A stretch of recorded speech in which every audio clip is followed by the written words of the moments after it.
It's been over a year since my wife started an affair with Howard Paddington. I didn't understand why I let it go on for so long. Maybe because it was convenient. Once I realized what was happening, I didn't care anymore. I waited patiently for the day when she would file for divorce. I didn't do anything to prepare except get myself in the right frame of mind. I accepted that she would take half of everything we had built together. She could have the house and the furniture for all I cared. The appraised value was less than the mortgage. We had enough money to pay for 4 years of college for our daughter Jenny. In another 3 years, I would have been eligible for retirement from the company, and she would probably have demanded a share of that money. Marcia was quite cautious in her relationships. The biggest problem was that Paddington worked for the same company as me. He was in a different department and 1 rank above me. At least he was single and quite handsome. I didn't like his arrogant attitude. It was easy for me to avoid him at work, and the only time I had to interact with him was at company events. Things quickly came to a head. Jenny left for her first semester at Pennsylvania State University, and Marcia and I were alone in the house for the first time in 18 years. Normally, this would have been a good opportunity for a couple to start a more active sex life, but not in our house. Marcia was always too tired or too busy, and I didn't care. It was Saturday morning. Marcia was taking a shower, and I was still reading the morning paper when the phone rang. I wasn't expecting a call, so I just turned on the answering machine. The message was interesting, to say the least. "This is Malcolm Jules. The engraving on your watch is ready and you can pick it up anytime, thank you." Well, that was interesting. I don't wear a watch and never have. I find it very uncomfortable to have something hanging on my wrist. Marcia had no reason to have anything engraved on her watch, and Jenny used her cell phone to check the time. I never rummaged through my wife's purse or anywhere else, but today I felt a strong urge to do so. The receipt from the jewelry store was tucked into the side pocket where she kept her credit cards. I read it carefully. 1 Teg Heuer Carrera watch with black alligator leather strap, engraving on the back cover, "Forever Marcia, $3,900 paid in full." I carefully put the receipt back in its place and grabbed a cold beer. I knew perfectly well that it wasn't for me. Marcia had just returned to the living room when I went outside to start mowing the lawn. It took me twice as long as usual to finish the job, but it gave me time to think things over. After dinner, Marcia told me she was going to spend the night at her sister's in Frackville. She didn't notice the broad smile on my face. I spent the rest of the evening getting my affairs in order. I had a whole year to do it, but I waited until the last minute. I berated myself for putting it off, but I was glad I had finally made the decision. She came home around noon on Sunday. We were friendly but hardly spoke. It was the longest Sunday of my life. I slept on the couch that night. Monday at work started normally until Howard started showing off his new watch to all of his coworkers. I had already resigned myself to putting up with it, but then he looked at me with a big grin on his face. Until that moment, he had always been calm and didn't show his feelings. But now he was gloating. Big mistake. I immediately took a week's vacation and then informed HR that I was ready to transfer to the Baltimore office. The new job came with a promotion and a raise. I turned it down several times because Marcia and Jenny didn't want to move. I spent the rest of the day at the bank and at my lawyer's office. I drew up a proposal whereby Marcia would get everything, but without alimony or a share of my future pension. She could take all the money left after paying for Jenny's education. Given the high cost of college, there wasn't much left. When I moved all my belongings into a small 1-room apartment near work, my wife wasn't home. I took Tuesday off. On Wednesday, the divorce papers were delivered to Marcia. She called me. "John, do you want to explain anything? Do you want to discuss anything?" "No." "Why should I sign these papers?" "Marcia, this is long overdue and you know it. Signing the papers will just settle everything. I'm the one who's losing out. You're not losing anything and you're getting everything. You're not offering any support. I gave you 20 years and you're not offering anything. If I included alimony, it would only be until you remarry. I think that would be a waste of time. In any case, in 90 days, it will all be over. If you want to change something, I can guarantee it will take more than a year. I just want to move on. I understand that you are really moving? Oh. And who told you that? Of course, I knew the answer. Does it matter? Not at this point. There was a pause in the conversation. Marcia, I'm the one who's been hurt. They're making me move. I didn't do anything wrong, but I'm the one being punished. I've known all about Paddington for years. Just sign the damn papers. I'm sorry, John. I didn't mean for it to turn out this way. I'll give them to the lawyers tomorrow. It was a perfect opportunity to make her feel guilty, but I didn't want to give her the satisfaction. On Friday, I went to work and cleared my desk. No one expected to see me, and several people expressed their disappointment that they wouldn't be able to throw me a farewell party. I wasn't in the mood for parties. It took less than an hour to complete the paperwork. Before I left, I called Jenny and explained the situation to her as best I could. How do you tell your daughter you're leaving her mother without explaining why? She asked once, then dropped the subject as if she knew what was going on. I couldn't understand how she couldn't have guessed. It had been going on for so long. I thought she understood everything. The trip to Baltimore was sad. All I could think about was the life Marcia and I had built together and how easily it had been destroyed. I had always planned to grow old with her. Now I had no plans for my old age. I didn't care anymore. Marcia never apologized for what she did, or even acknowledged it. We avoided the subject. Of course, we both knew what was going on, but neither of us wanted to be the first to bring it up. A person could go crazy thinking about all that shit. I turned on the radio. Who the hell was Lady Gaga? The new job was a piece of cake. I was, to put it mildly, retrained. Thanks to my competence and self-confidence, my subordinates felt comfortable. It was a good move. I kept in touch with Jenny, and she gave me all the information she knew about her mother. Howard moved in with Marcia at our house a week after I left. Jenny was unhappy, and I couldn't blame her. Marcia signed and agreed to all the terms of the divorce. She didn't even hire a lawyer. Everything was going according to plan, and all I had to do was wait. With 3 weeks to go before the divorce was final, I booked a 10-day Caribbean cruise. I hated cruises, but this one was necessary. The weekend before I left, I ran into some old friends from Atlantic City. I treated them to wine, dinner, and entertainment. It was nice to see my old friends. It was a long 10 days at sea. I couldn't decide what I disliked more, the food or the other passengers. At times, it seemed like at least 3 single women were following me around. At least, I thought they were single. I took advantage of every port of call to relieve my boredom. When I finally got home, I had visitors waiting for me. They were detectives from Baltimore, but they had come at the request of the Pennsylvania State Police. Howard Paddington's body had been found on the side of the Pennsylvania Turnpike. He had been beaten, apparently with a baseball bat, and died on the way to the local hospital. His wallet and watch had been stolen, so it was initially assumed that it was a robbery murder. When investigators discovered the relationship between Paddington and Marcia, I became the prime suspect. It took less than 30 minutes for local police to confirm that I had indeed been on a cruise for the past 10 days. Pennsylvania State Police did not deem it necessary to conduct a further investigation. There were at least a dozen messages on my phone. Jenny had told her mother about my cruise plans, but Marcia insisted on contacting me.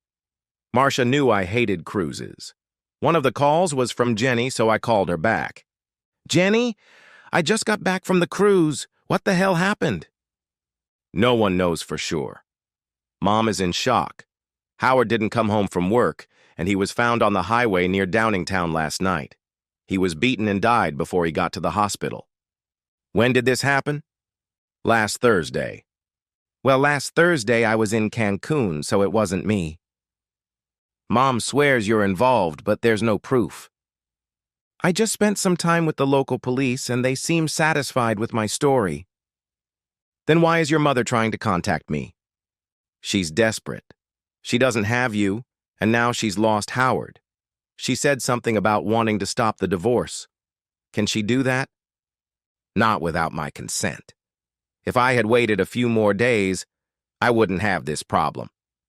The next week was filled with phone calls from Marcia and a lawyer named Winstead. I ignored them all. 2 days before the divorce was finalized, a registered letter arrived requiring my signature. My secretary was able to delay delivery so I could leave the building. I spent the next 3 days in Atlantic City. Before returning home, I called my lawyer. He congratulated me on successfully evading Marcia's attempts to stop the divorce, then asked me for another $10,000 to cover his expenses. After a few awkward minutes, he started laughing. It was a bad joke, but it lightened the mood a little. Instead of money, he said he would settle for a steak dinner. It was worth it. I still thought it was a bad joke. I never understood why the police closed the investigation into Paddington's murder, or why I was never contacted again. Jenny called and congratulated me too, but of course with the restraint of a child witnessing her parents' divorce. Marcia was deeply depressed. Her sister Sherry was still living with her. It seemed like she had suddenly realized that she was going to have financial problems. Serious financial problems. I smiled as I hung up the phone. Over the next 2 years, I had no contact with Marcia. I didn't follow her or take an interest in what she was doing. I talked to Jenny every month, but we both carefully avoided talking about Marcia. All I knew was that she had lost her house to the bank and was working in a women's clothing store at one of the local malls. Marcia told Jenny that Howard had 2 insurance policies that named his mother as the beneficiary. Apparently, Puddington's mother wasn't willing to share. I had a few dates, but nothing romantic or sexual. Later that year, Jenny announced that she was getting married in June. I had met the guy a few times and was very happy with her choice.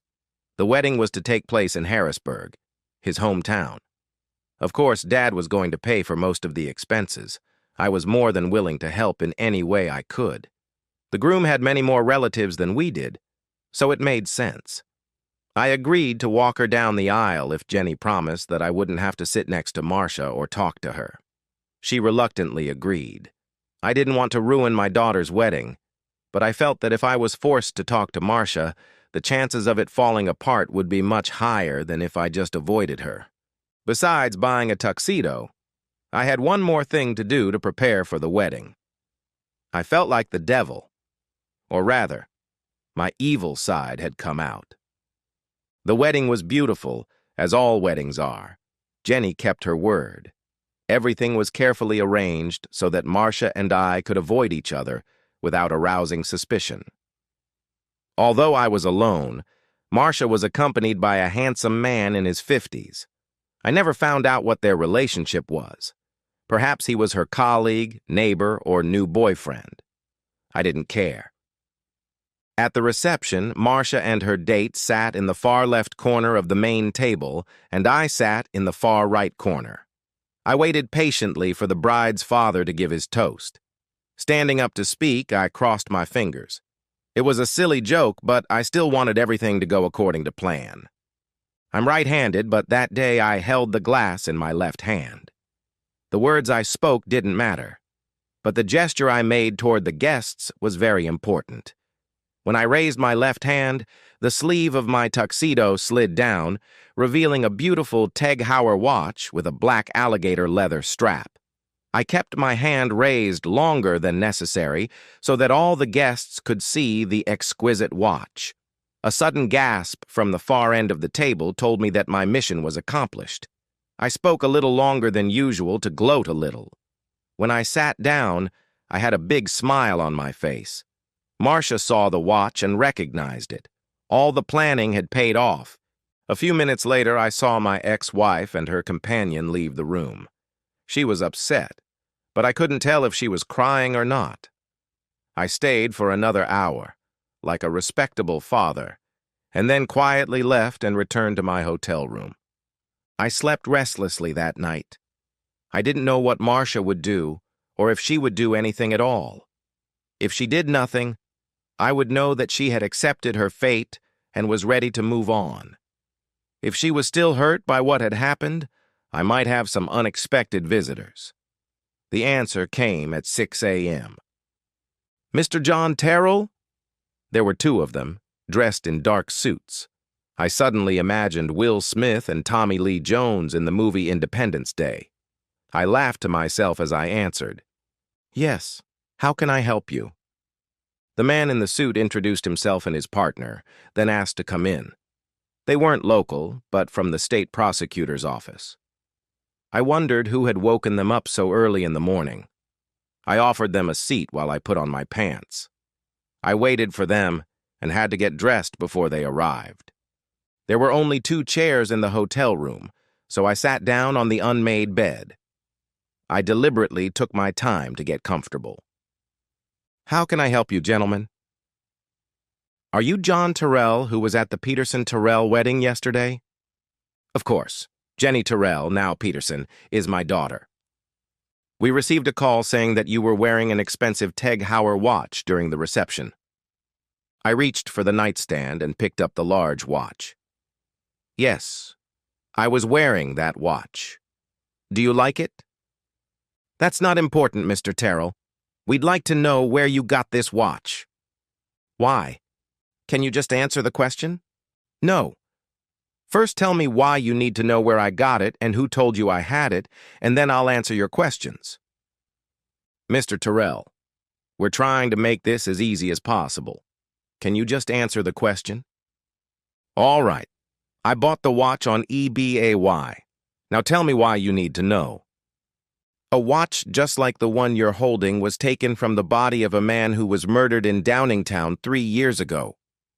I'm sure there are many watches that look like this one.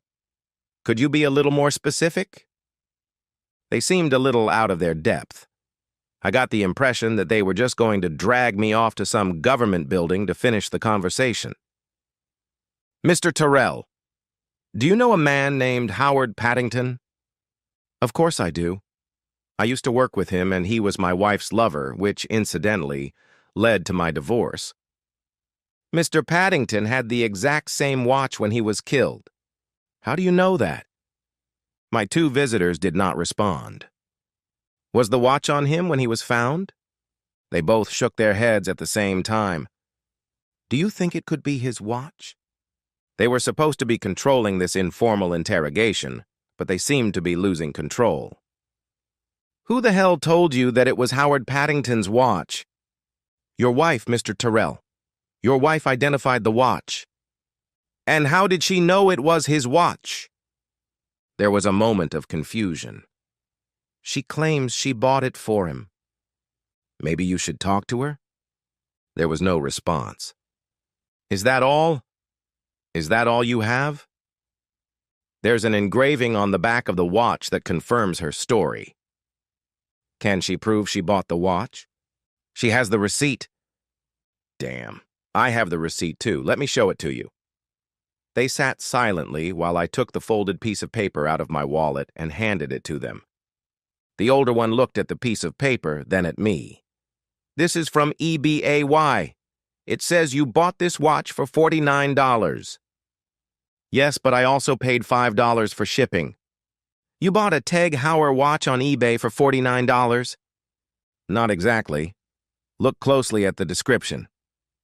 They both looked at the description and didn't notice the broad smile on my face. "It says Tig Heuer, not Teg Heuer." "There. Look at the face of the watch." The second man in the suit studied the face of the watch I handed him. He turned to his partner. "It says Tig Heuer. Gentlemen, did my wife buy a Teg Heuer watch for Mr. Paddington or a Tig Heuer watch?" Disappointment was evident on both men's faces. Things were not going as they had planned. "May we see the back of the watch, Mr. Terrell?" "You want to check the engraving?" "Yes. Would you mind?" "Not at all." I handed them the watch so they could examine it. I was proven right. I was putting on my shirt when they both stood up to leave. "Sorry for the inconvenience, Mr. Terrell. Have a safe trip home." After they left, I closed the door and looked at the watch. I was glad I had spent the extra $20 on the engraving on the back cover. I turned the watch over and laughed when I read the old inscription in English. Eat shit and die. It wouldn't have been difficult for them to check the serial number on the watch, but that wouldn't have given them the satisfaction. I drove back to Baltimore knowing that my wife was still angry with me for what I had done. I guess I couldn't blame her, but I hoped she felt at least a little remorse. I was upset because she still wanted to hurt me or get revenge. She was the one who cheated on me, not me. Maybe it was time for me to get revenge. I threw the Tig Heuer watch out the car window and took the real one out of the glove compartment. The difference was palpable. Before putting on the real watch, I read the inscription for the 1,000th time. Forever Marsh. I hated wearing watches, but maybe I'd get used to this one. I'll go all the way, like the old man with blue eyes said.